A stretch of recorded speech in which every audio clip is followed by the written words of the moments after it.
Coach, thank you so much for chatting to us. Let's talk about the week you've had preparing for the defending champions Orlando Pirates. Yeah, it's been a bit of a crazy week. Obviously, what the week, as I said before, what the week has done for us, it's given us a little bit of a change of focus. Our league form hasn't been what we wanted to be. Having said that, though, you can't fault the effort and the ability of our players. The luck just hasn't been rolling for us, and what this does is it gives us a little bit of a change of that focus, in the sense that we get to play in this wonderful competition, and of course against a fantastic team like Orlando Pirates, and that for me is what the players are looking forward to doing today. Coach, let's talk about the possibilities that come with the NEDBANK Cup, and of course that is the CAF Confed Cup at the end of the season. Is that a motivation for Supersport? Yeah, it's a massive motivation, and it's a wonderful question, because our head coach Gavin Hunt's always of the belief that our players need an African adventure as often as we can, and what this does, it gives us that African adventure if we get to the final and win it, of course. As I've said, the reason why we like that is because we're blooding a lot of young players coming through. In fact, in today's game, we're looking at maybe 2, 3, 4 Disky players who are now starting to cement their place in the team as well. And if we can take this experience with them back into Africa, I think that's what we're always looking for out of a competition like this. Coach, your lineup today, I see a number of changes. I'm counting 4 if I'm not mistaken, and some of them coming up front. Yes, quite right. The changes are predominantly around our attacking side of the game. Obviously, Simon Jurkovic is still carrying a little bit of injury, so we've got to be careful how we handle him as well. Bradley Grobler comes back into the squad. In fact, he was on the bench against Amazulu. He starts from the bench today. So when we look at our bench today, we're happy with what we've got and what kind of impact the bench can make today, and of course how it will complement the younger players who are starting the game today. Coach, Pirates, always a tough team, especially in cup competitions. Always a tough team, and they haven't become cup kings for nothing, as obviously people rightfully have been saying. But they're also mounting a tough challenge on the league title this year, and to their credit, they are certainly keeping up with that challenge. We have to be good in possession of the ball today. There's no doubt about that, because if we give possession away freely, they can hurt us, and we've got to try and keep that away from them. Thank you for joining us. Let's start with the challenges in terms of schedules and injuries and suspensions. How did that give you sort of a hurdle this week preparing for this encounter? It's modern football, is it?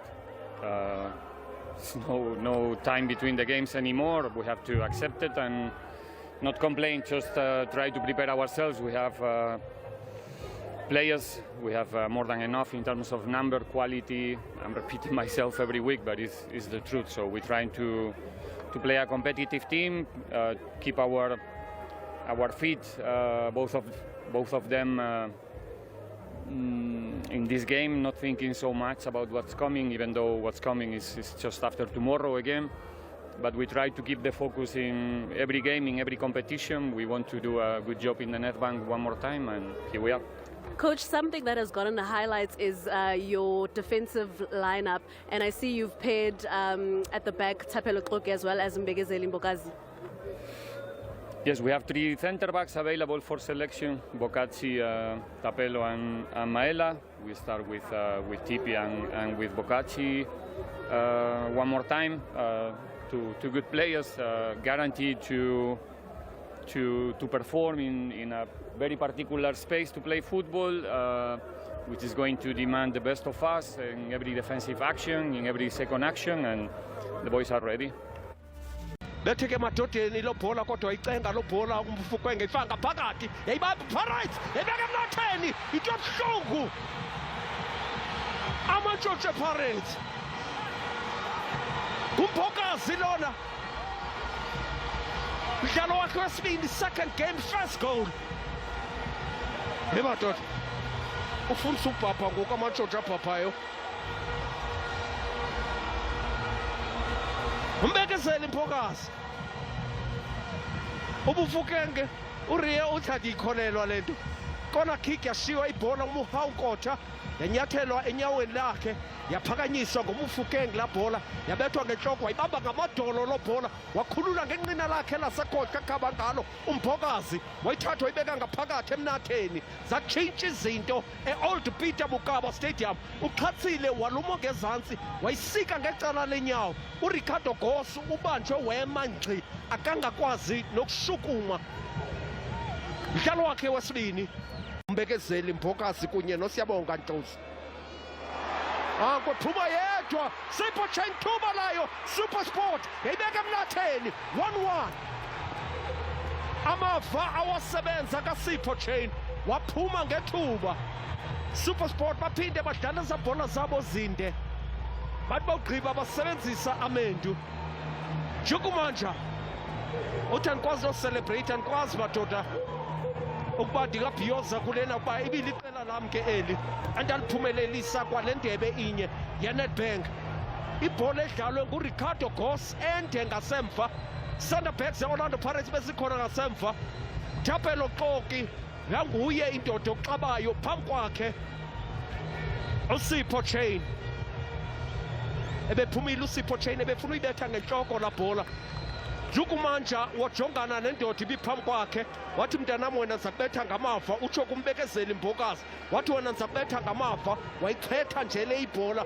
oJukumanja wayichwetha nje ngentupha zeminwe eyibeka emva kwakhe uMbokazi yahlala ngaphakathi emnatheni zatshintsha izinto ngoku umbekezeli Mbokazi kunye noSiyabonga Ntlozi kwaphuma yedwa Sipho Chain thuba layo Supersport yayibeka emnatheni 1-1 amava awasebenza kaSipho Chain waphuma ngethuba Supersport baphinde badlala zabhola zabo zinde bathi bawugqiba basebenzisa amendu Jukumanja uthi andikwazi nocelebrate andikwazi madoda ukuba ndingabhiyoza kulena ukuba ibiliqela lam ke eli andaliphumelelisa kwale ndebe inye yeNedbank ibhola edlalwe nguRicardo Goss ende ngasemva Thunderbirds ze-Orlando Pirates besikhona ngasemva Thapelo Xoki yanguye indoda oxabayo phambi kwakhe uSipho Chain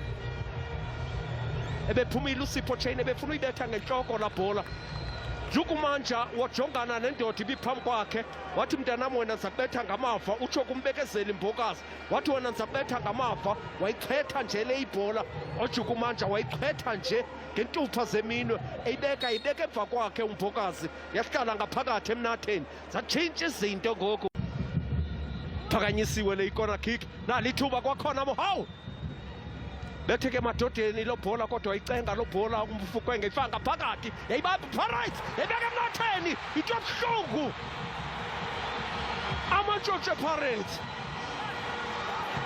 uMbokazi lona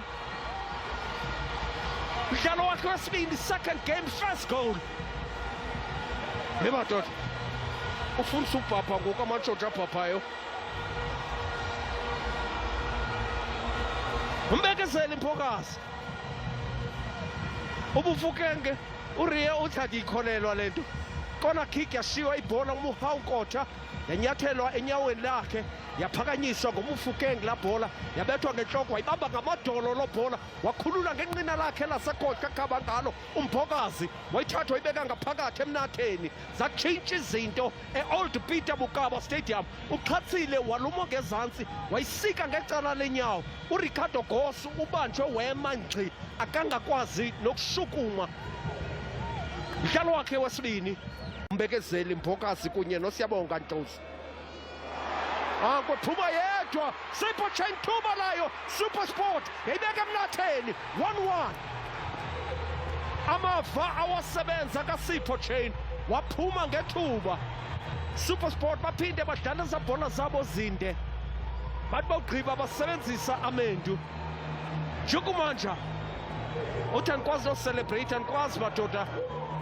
ukuba ndingabhiyoza kulena ukuba ibiliqela lam ke eli andaliphumelelisa kwale ndebe inye yeNedbank ibhola edlalwe nguRicardo Goss ende ngasemva Thunderbirds ze-Orlando Pirates besikhona ngasemva Thapelo Xoki yanguye indoda oxabayo phambi kwakhe uSipho Chain ebephumile uSipho Chain ebefuna uyibetha ngentloko la bhola Jukumanja wajongana nendoda ibiphambi kwakhe wathi mntanam wena ndizakubetha ngamava utsho kumbekezeli Mbokazi wathi wena ndizakubetha ngamava wayichwetha nje le ibhola oJukumanja wayichwetha nje ngentupha zeminwe eyibeka emva kwakhe uMbokazi yahlala ngaphakathi emnatheni zatshintsha izinto ngoku othi vingcana amazibuko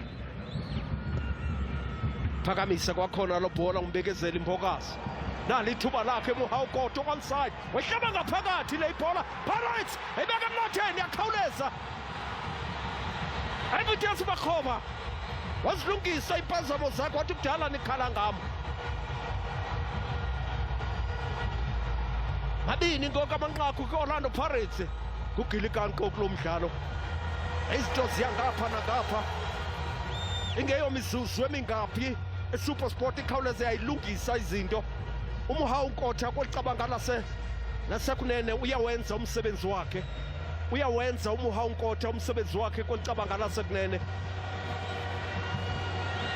ibhola ilindile wathi ogqiba wayinyathela wayibeka phansi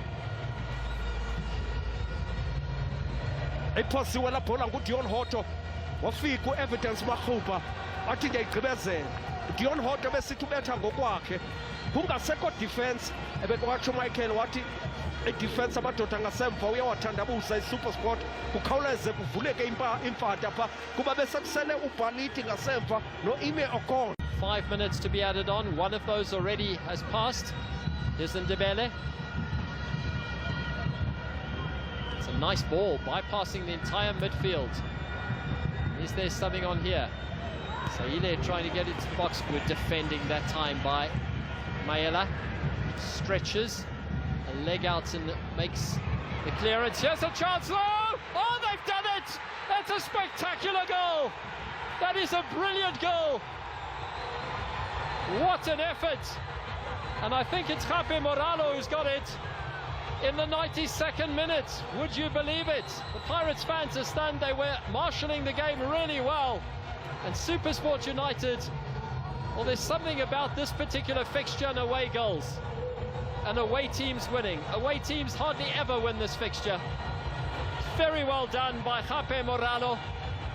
He has the goal. And it looks like we might now be, well, going into extra time. Hasn't scored this year yet, Moralo. Before that minute, and in the 92nd minute of the game, he finds the net. It's a brilliant move. Look how well he does. He waltzes through a few players and then almost shoots that ball through C4 chain and into the net. Excellent finish despite the efforts of the defender. So Moralo equalizes here. And it's 2-2 with 2.5 minutes to play.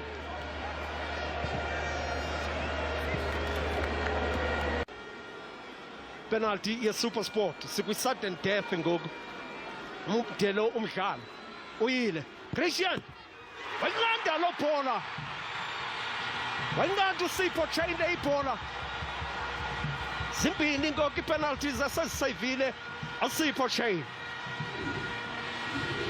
ngoku kuzokuthanda uba nzinyana uChristian Sayile indoda enamava istriker isaziwayo iforos eyaziwayo kakwazanga uyifaka ipenalty yeSupersport. That was a terrible penalty. Excuse me, a very poor penalty. Didn't strike it powerfully at all.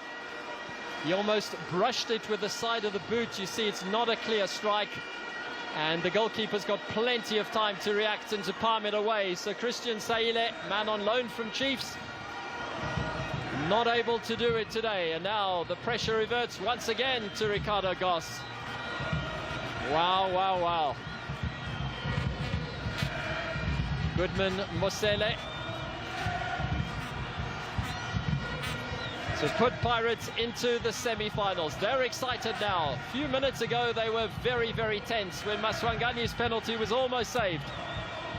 He can be a hero, he can be a villain, so can Ricardo Goss. So Mosele against Goss.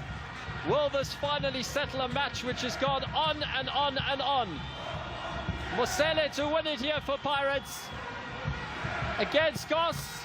Oh, he puts it into the top corner, and Pirates are through to the semi-finals. Supersport lose only their second ever penalty shootout in the Nedbank Cup. Pirates took the circuitous route. It was a long, long way to do it, and C4 Chain is being congratulated. Goodman Mosele as well. And